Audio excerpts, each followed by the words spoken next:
Here yate diya hoise let L be the set of all lines in xy plane and R be the relation in L. Define as R equal to L1 comma L2 L1 parallel L2 so that the R is an equivalent relation. Ami সমতুল্য সম্বন্ধ দেখুৱাব লাগে for এইটো কাৰণে ঠিক আছে আমাৰ relation টো কাৰ ওপৰত দি আছে relation B relation R be the relation in L L ওপৰত আমি যেটো ৰিলেচন বনাব লাগিব আমাৰ ৰিলেচন টো দিয়া আছে L1, L2 such that L1 parallel L2 হ'ব লাগে ঠিক আছে প্ৰথমতে ৰিফ্লেক্সিভৰ কাৰণে চাওঁ সমতুল্য কাৰণে চাওঁ ঠিক আছে সমতুল্য প্ৰথমতে L1, L2 belongs to R লৈছো belongs to R sorry এইটো আমাৰ L1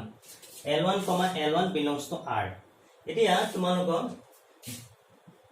এটো যদি আমি চাওঁ L1 parallel L2 হবনে নহয় সৰি L1 দুইটা যদি একেটা লাইনই হয় L1 লাইন আৰু কেডাল একেটা আওয়াডাল লাইন আছে কেডাল L1 লাইন বুলি কৈছো দুইডাল সমান্তৰাল ভাবে যাব কাৰণ এডাল লাইনই হয়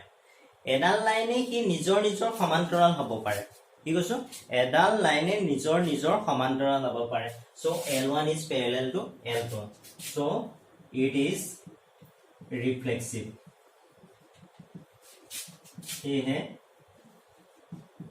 हे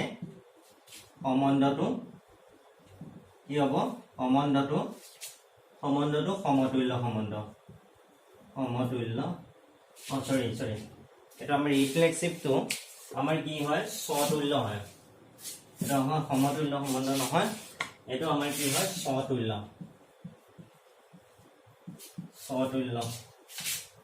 ঠিক আছে সমতুল্য হয় আমাৰ সম্বন্ধটো কি হৈ গ'ল সমতুল্য হৈ গ'ল নেক্সট আহিল সিমেট্ৰিক টো কি হয় সমমিত এতিয়া সমমিতৰ কাৰণে আমি কি কৰিব লাগে L1, L2 belongs to R and L2, L1 belongs to R এতিয়া মই চাওঁ L1 parallel L1, L2 belongs to R year meaning to কি L1 parallel L2 যদি L1 to L2 লগত যদি parallel হয় ইয়াক যদি মই উল্টাই লিখো L2 also parallel to L1 মানে দুডাল লাইন আছে এডাল লাইন এডাল লাইন এডাল L1 এডাল L2 যদি L1 ৰ লগত L2 parallel হয় L2 আকৌ L1 ৰ লগত parallel হ'ব গতিকে আমি কি কৰিব পাম L2 parallel L1 লিখিছো that means L2, L1 belongs to also R হৈ গ'ল so এটো যদি কন্ডিশন টো স্যাটিসফাই কৰিছে তেনহলে আমি কি ক'ব পাৰো it is symmetric relation এটো সমতুল্য সম্বন্ধ সমমিত সম্বন্ধ সৰি সম্বন্ধটো আমাৰ কি হৈ গ'ল সমমিত হৈ গ'ল ঠিক আছে এটা নেক্সট চাও নেক্সট আমাৰ কি আছে নেক্সট তো আমাৰ পজ কৰি নোট ডাউন কৰি লবা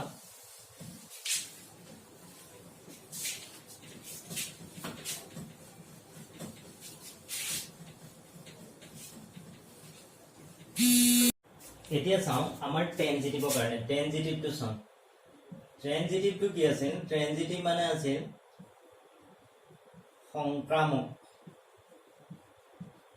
সংক্ৰামকৰ কাৰণে কি আছে L1, L2 belongs to R and L2, L3 belongs to R হ'ব লাগে এই দুটা কন্ডিশন মই লৈ লৈছো সংক্ৰামকৰ এই দুটা কন্ডিশন লৈ লবা তোমালোকে ঠিক আছে নেক্সট আহি গ'ল L1 parallel to L2 and L2 parallel to L3 আহি গ'ল এটা ডেফিনিশনে কৈ আছে এটা নেক্সট টো আমাৰ কি হৈ গ'ল L1 যদি L2 লগত হয় L2 ইয়াৰ লগত হয় তেনেহলে মই লিখিব পাওঁ L1, L2, L3 that means L1 parallel L3 হৈ গ'ল that means মই কি ক'ব পাওঁ L1, L3 belongs to R হৈ গ'ল কাৰণ L1 ৰ লগত যদি L2 parallel হয় ইয়াৰ লগত যদি ইয়াৰ সমান্তৰাল হয় ইউ যদি সমান্তৰাল হয় তেনেহলে L1 ৰ লগত L3 টো মই কি কৰিব পাওঁ সমান্তৰাল বনাব পাৰো ঠিক আছে therefore it is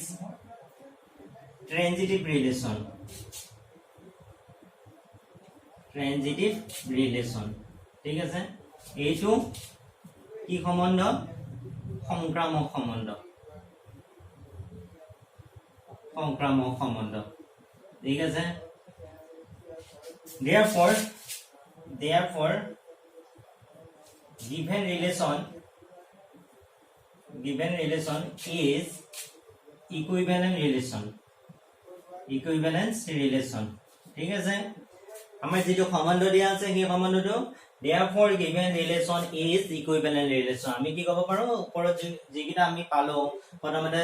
সেমেটিক পালো তাৰ পিছতে আমি কি ৰিফ্লেক্সিভ পালো সেমেটিক পালো ট্ৰেনজিটিভ পালো সো আমি কি ক'ব পাম সম্বন্ধটো সমতুল্য সম্বন্ধ বুলি ক'ব পাম এইভাবে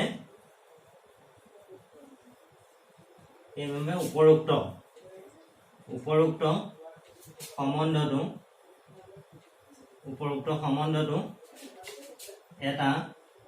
সমতুল্য সম্বন্ধ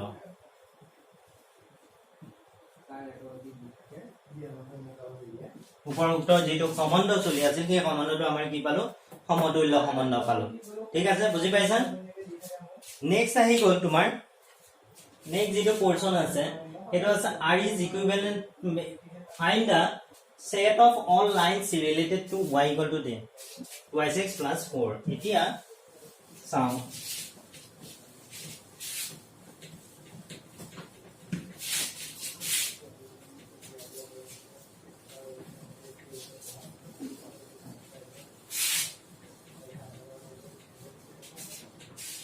এটা আমি চাও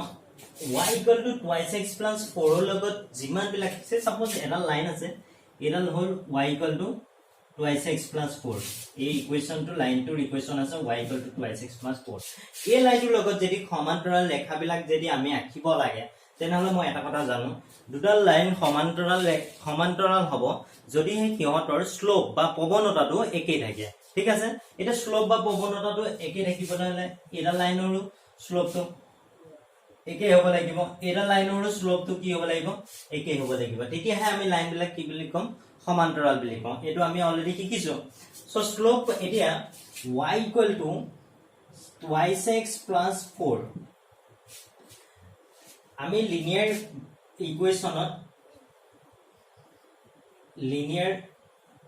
ইকুৱেচন for a straight line straight line or যেটো linear equation or linear equation to হয় সৰলৰৈখিক সমীকৰণটো যেটো হয় এটা straight line ৰ কাৰণে এটো কি আছিল y equal to mx plus c আমাৰ কি আছিল y equal to mx plus c এতিয়া here m is slope m to কি হয় এটো তোমালোকে সাইডত লিখি লবা m to এ slope হয় এই স্লোপটো প্ৰত্যেকবাৰতে parallel line or কি দেখিব লাগিব ইয়াটো স্লোপ m equal to 2 দেখিব লাগিব ইয়াটো স্লোপ m equal to 2 দেখিব লাগিব নেক্সট আহি গল ইয়াত যেটো ভ্যালু আছে যদি একে স্ট্ৰেট লাইন বিলাক যদি এটো হ'ব লাগে তেনেহলে মই এটো পাব পাও এটো তোমালোকে অসমীয়া মিডিয়ামে লিখা সৰলৰৈখিক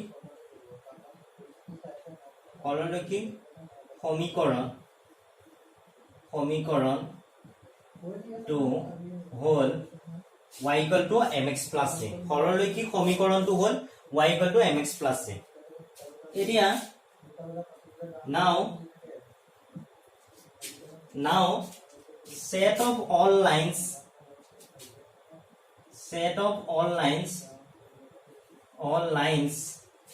of all lines related to the line ঠিক আছে related to the line set of all lines related to the line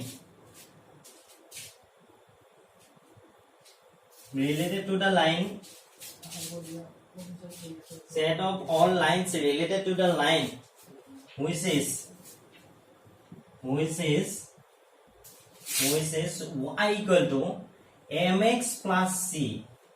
মই আগতে কৈছো ইয়াত m টো কি হ'ব লাগিব 2 হ'ব লাগিব হেতু কাৰণে মই ইয়াত যদি 2 বহাই দিও এটো কনস্ট্যান্ট হয় ই যি কোনো ভ্যালু হ'ব পাৰিব কিন্তু m ৰ যেটো ভ্যালু হয় হেতু 2 হ'ব লাগিব হেতু কাৰণে set of all lines related to the line which is y equal to 2x plus c হ'ব লাগিব এইটো যদি হৈ যায় y = 2x + c তেনেহলে আমাৰ যেটো যিবিলাক ৰেখা আছে কি ৰেখাবিলাক কি হৈ যাব সমান্তৰাল হৈ যাব ঠিক আছে এতিয়া অসমীয়া মিডিয়ামে লিখি লোৱা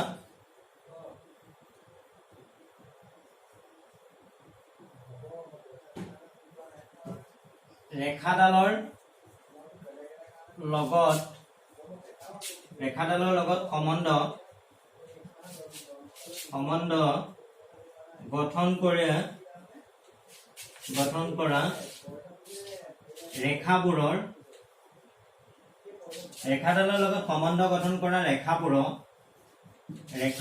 ৰেখাডালৰ লগত সম্বন্ধ গঠন কৰা ৰেখাবোৰৰ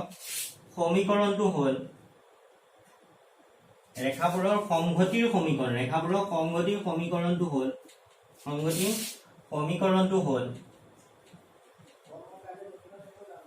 সমীকৰণটো হ'ল y = 2x + c এটো অসমীয়া মিডিয়ামে লিখি দিলে হ'ল বুজি পাইছা না ইয়াত একো নাই খালি আমাৰ যেটো স্লোপ আছে সেই স্লোপটো ফাইন্ড আউট কৰিব লাগে আৰু y = mx + c m ৰ ঠাইত আমি 2 টো পুট কৰি দিলে আমাৰ সেট অফ অল লাইনছৰ ইকুৱেচনটো পাই যাম বা সেট অফ আমাৰ যেটো বিচাৰিছে যে find da set of all lines related to the this one আমি ইয়াতে খালি এই লাইনৰ যেটো ইকুৱেচন হ'ব হেতু হ'ব আমাৰ m2 জাস্ট মই 2 পাছো ইয়াত 2 টো বহুৱাই দিলে হৈ গ'ল ঠিক আছে তোমালোকে এটা কাম কৰা পজ কৰি পেলাই নোট ডাউন কৰি লোৱা এতিয়া আমাৰ 15 নম্বৰ যেটো কোৱেশ্চন আছে 15 নম্বৰ কোৱেশ্চনটো আমাৰ দিয়া আছে এই কোৱেশ্চনটো দিয়া আছে r = এটো দিয়া হৈ আছে 1,2 দিয়া আছে 2,2 1,1 4,4 1,3 3,3 3,2 অলৰেডি একদম ভেৰি ইজি কোৱেশ্চন হয় এটো আটাইতকৈ সহজ কোৱেশ্চন আছে বুকখনত সো আমাক কোৱেশ্চনটো উলিয়াব দিছে এইকেইটাৰ ভিতৰত ৰিফ্লেক্সিভ হয় না সিমেট্ৰিক হয় না টেনজেটিভ হয় তাৰ পিছতে ইয়াৰে আমি বস্তুটো চাই লম কি নহয় ইয়াতে সলিউশনটো আছে 2,2 আছে 2,2 হলে আমি কি বুলি কব পাওঁ এটো ৰিফ্লেক্সিভ বুলি কব পাওঁ ৰিফ্লেক্সিভ বা আমি সমতুল্য বুলি কব পাৰো ঠিক আছে এটোক আমি সমতুল্য বুলি কব পাওঁ নেক্সট আহি গল তোমাৰ 1,2 belongs to r হৈ আছে but 2,1 টো আছে না ইয়াত 2,1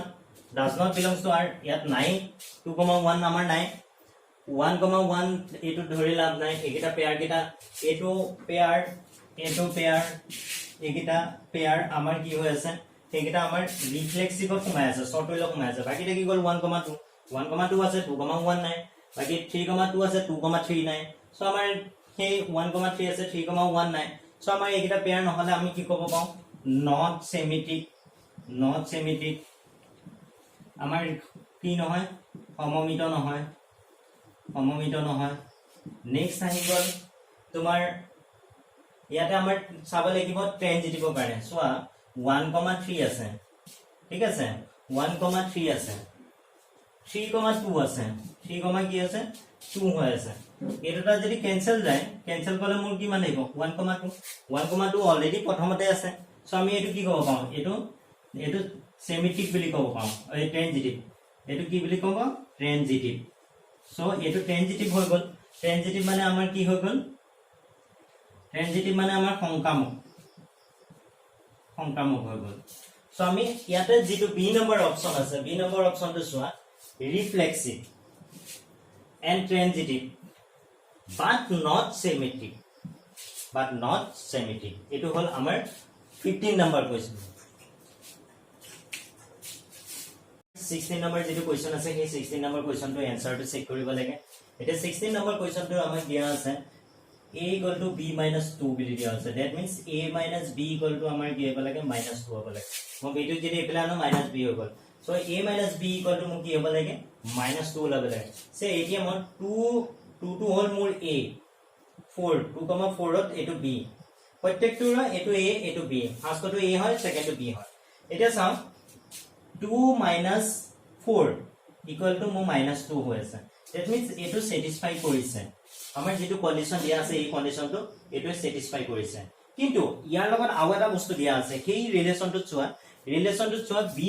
6 হ'ব লাগিব এই b ভ্যালুটো কি হ'ব লাগিব b > 6 বুলি হ'ব লাগিব সো আমাৰ এই b টো নম্বৰ 4 হে আছে b কে লেস দেন হৈ আছে b কে সৰু হৈ আছে সো এইটো কন্ডিশন আমাৰ স্যাটিসফাই নকৰে ঠিক আছে নেক্সট আছে 3 - 8 মই 3 - 8 কৰিলে জানো -3 কিমান পাম 3 minus a minus 5 not equal to -2 হয় না -2 হে -5 এর পাছত -2 পাব লাগিছে নেক্সট মই 6 to some 6 minus 8 equal to কিমান হ'ব -2 হ'ব 6 minus 8 equal to কিমান হ'ব -2 হ'ব এই এটো কি হৈছে b ভ্যালু b টু কি হৈছে গ্রেটার দেন 6 হৈছে 6, 8 ৰ যেটো পেয়াৰ আছে 6 minus 8 কৰিলো ইকুৱেল টু -2 পালো আৰু এটো b2 এটো b আছিল এই b2 গ্রেটার দেন 6 হৈছে এই ভ্যালুটো কি হৈছে গ্রেটার দেন 6 হৈছে দ্যাট মিন্স আমাৰ এই যে পেয়াৰ হে কাৰেক্ট হৈছে দ্যাট মিন্স আমাৰ অপচনত এটো কাৰেক্ট আছে সি নম্বৰটো ঠিক আছে নেক্সট টু 8 - 7 আছে 8 - 7 কৰিলে কিমান হ'ব 8 - 7 equal to 1 है not equal to -2 that means আমাৰ অপচন এটাই কাৰেক্ট আছে হেতু আছে সি ঠিক আছে পজ কৰি পেলাই তোমালোকে নোট ডাউন কৰি লোৱা